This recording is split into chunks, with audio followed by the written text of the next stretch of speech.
आज जितने घूसखोर हैं देखिए उनकी क्या दशा है। बिल्कुल। लालू जी की चलती थी, जेल में सड़ रहे हैं।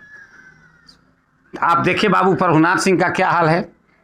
तो चोरवा नेता चोरवा लोगों का भला होने वाला नहीं है। जो कहा कि आप भी फार्म भरिए, हमने कहा कि हम बेरोजगार नहीं है कि फार्म भरे।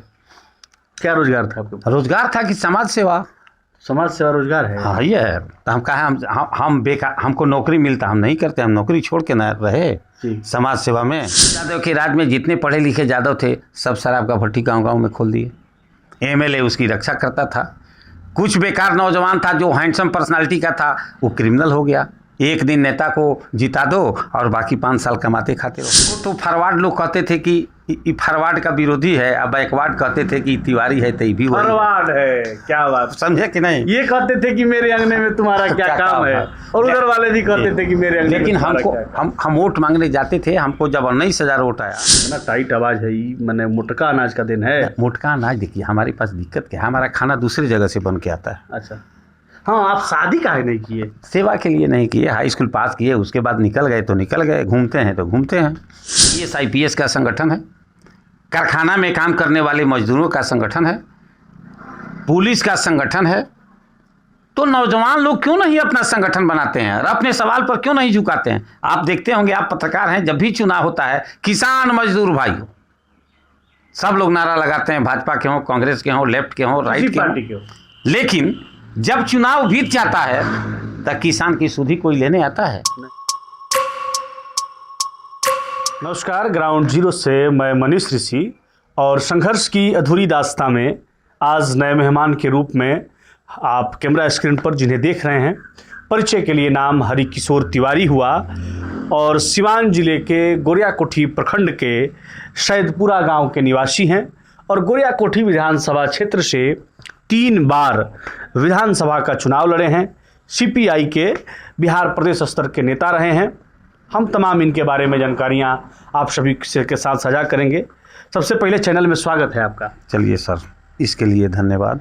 हम लोग जो कार्यक्रम चलाते हैं संघर्ष की अधूरी दास्तां, उसका मकसद यही है कि आपके राजनीतिक सामाजिक जो जीवन व्यतीत हुआ है उसका जो अनुभव है वो आज की युवा पीढ़ी को मिले और आज के राजनीतिक हालात और आपके समय के राजनीतिक हालात में क्या अंतर देखते हैं। भविष्य में जो युवा राजनीति में आ रहे हैं उनको आप क्या संदेश देना चाहते हैं। मुख्य उद्देश्य हमारे कार्यक्रम का यही रहता है। तो प्रश्न धीरे धीरे हम पूछते जाएंगे।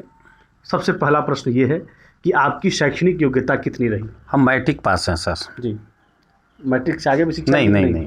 अच्छा, आप सामाजिक जीवन में कब से प्रवेश किए? हम हाई स्कूल में पढ़ रहे थे, 1972 में हाई स्कूल पास किए जी।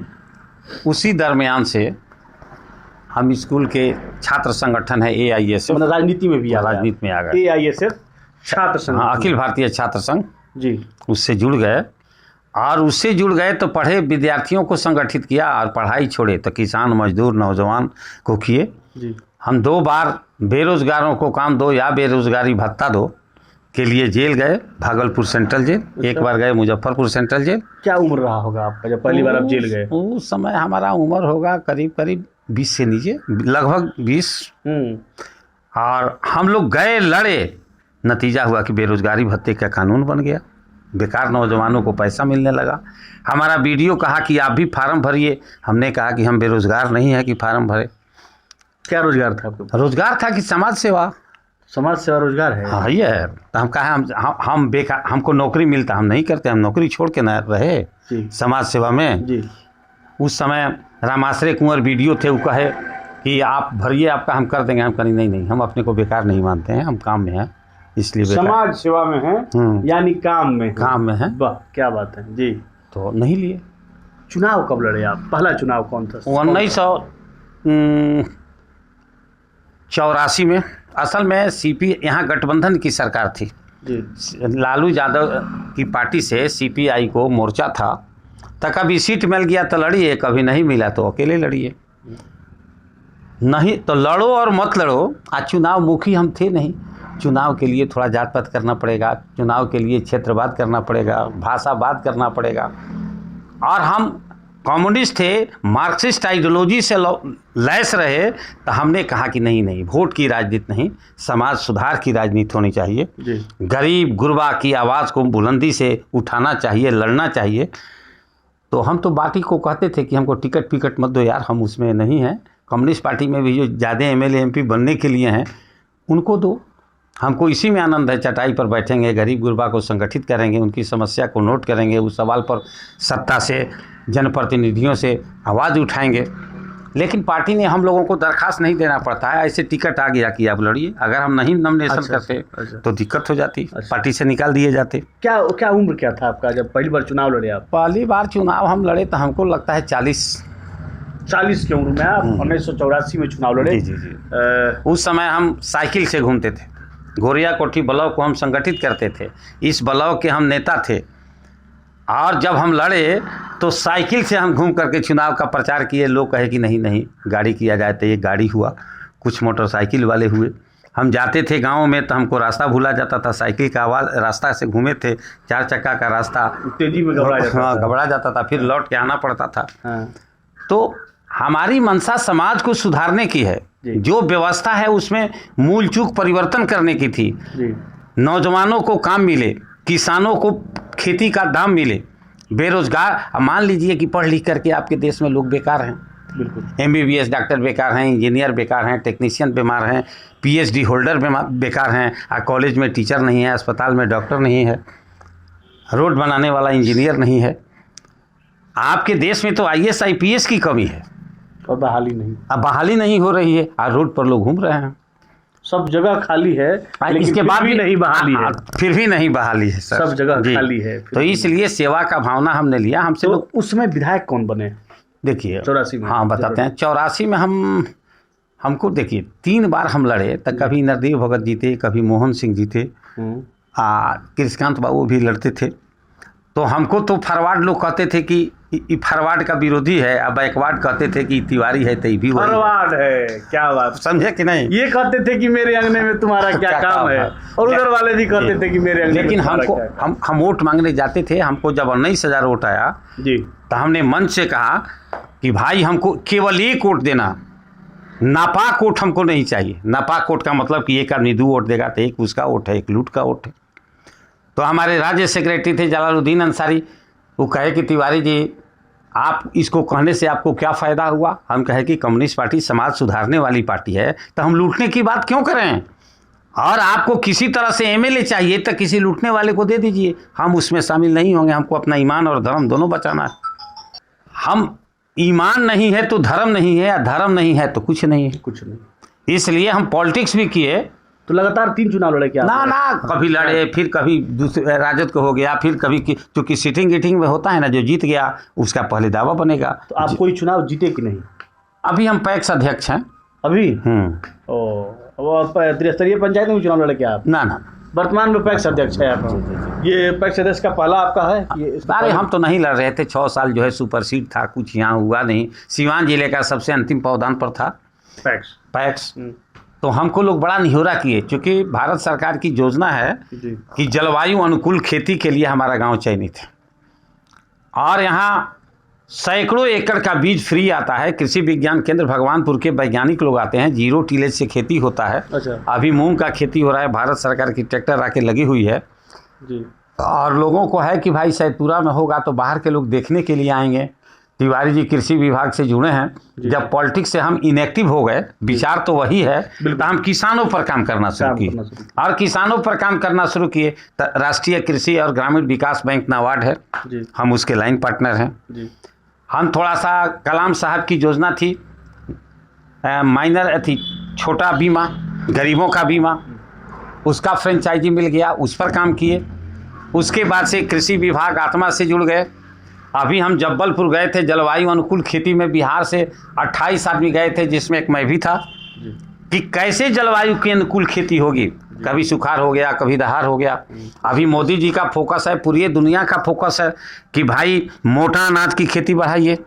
मोटा अनाज खाने से बल होता है। बजरा वजरा पहले जो होता है, जैसे मोटा अनाज में आता है मड़ुआ, सांवा, टंगनी, कोदो। आपको कोदो के बाद से आपको हो गया सांवा टंगनी हो गया, बजरा हो गया, जो पहले के लोग खाता था। हाँ, पूर्वज लोग जी। तो अभी हमारा नाबार्ड का एक यहाँ कार्यक्रम हुआ था 28 फरवरी को जी, यहीं हुआ था। नाबार्ड के DDM साहब कहे कि नहीं तिवारी जी एक ऑर्गेनाइज करवाइए, नाबार्ड के सौजन्य से होगा। यहाँ हुआ था, और सब मोटा अनाज का हलवा हम बनवाए थे। अच्छा। सब लोग खाए, भूरी भूरी तारीफ किए।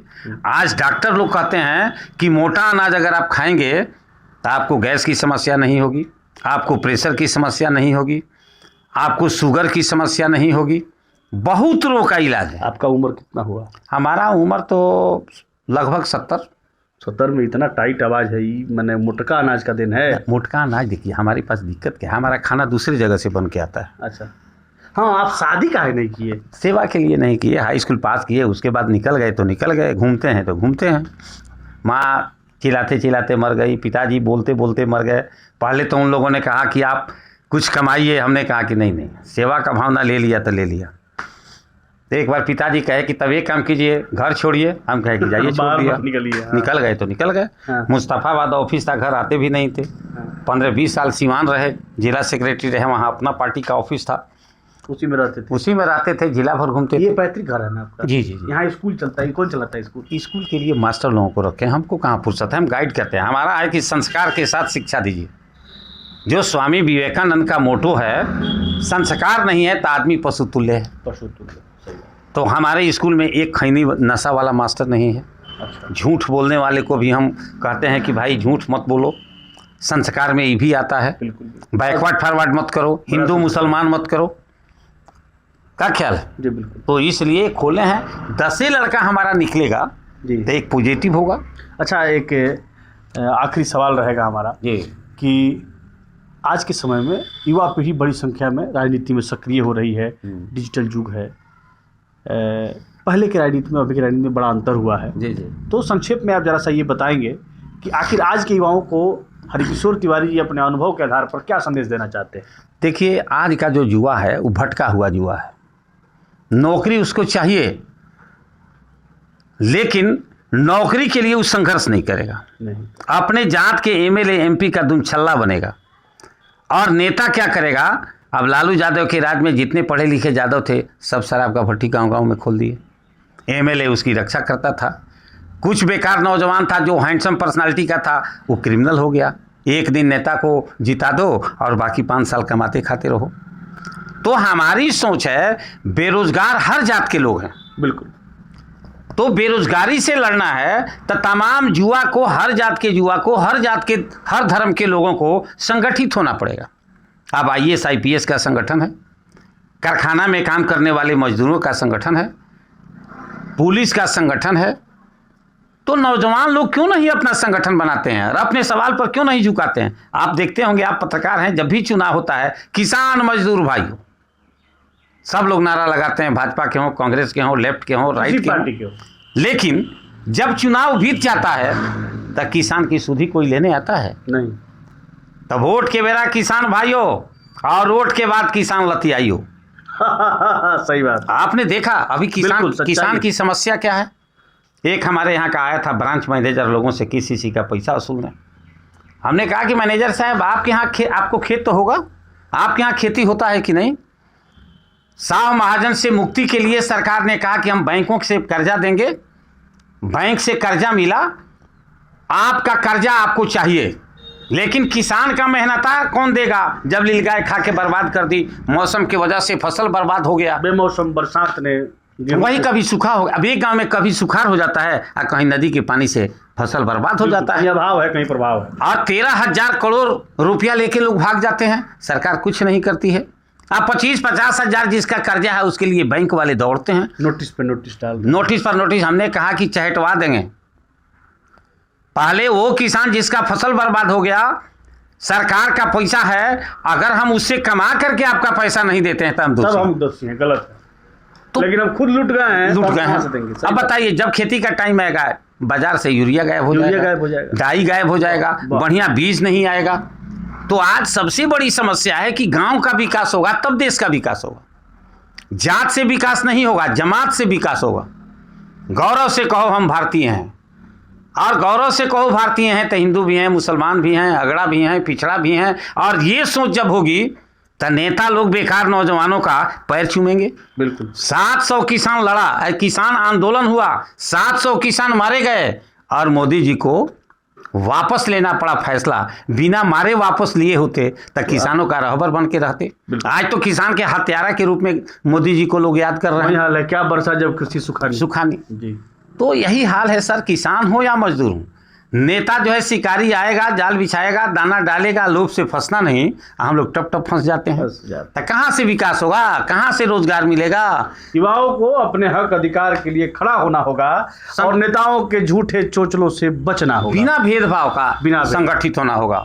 अब जादव का नौजवान, भूमिहार का नौजवान, ब्राह्मण का नौजवान, नोनिया का नौजवान, हिंदू का नौजवान करेंगे, कुछ नहीं बेटाएगा। नौजवान सिर्फ नौजवान है, किसान है, मजदूर। अब हमारे यहाँ होता है 0 टीले से, तो लोग कहते हैं कि हमको 1 बीघा का दे दीजिए, बिया फ्री में देना है। हमने कहा कि 1 बीघा खेत आप बता दीजिए कहाँ है। 1 बीघा खेत है, 4 भाई हैं, 4 भाई अलग अलग हैं। आप जितना बोवाइए, सरकार का जो पैसा है उससे आपका खेती करवा दिया जाएगा। बाकी देखिए, जांच करने लोग आएंगे तो क्या जांच करेंगे? सही बात है। आप गलत करेंगे तो फिर आप नाजायज काम करवाइएगा, तो हमारी साख तो खत्म होगी, प्रतिष्ठा तो खत्म होगी। इसलिए हम चाहते हैं कि गांव का विकास, नौजवानों का भला, किसानों का भला तब होगा जब ईमान रहेगा। ईमान रहेगा तो धर्म रहेगा, ईमान खत्म तो धर्म खत्म।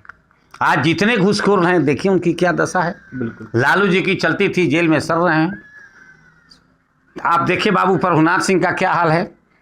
तो चुरवा नेता, चुरवा लोगों का भला होने वाला नहीं है। एक हवस है, कुत्ता जो है हड्डी चबाता है और मुंह से खून निकलता है, लेकिन उसको लगता है कि कुछ ना कुछ हमको मिलेगा, मिलता कुछ नहीं मिलता। तो नौजवान लोग बिना भेदभाव का संगठित हो, रोजगार के लिए, नौकरी के लिए, देश को बचाने के लिए, देश की संविधान को बचाने के लिए, चुरवा नेता को सत्ता से हटाने के लिए।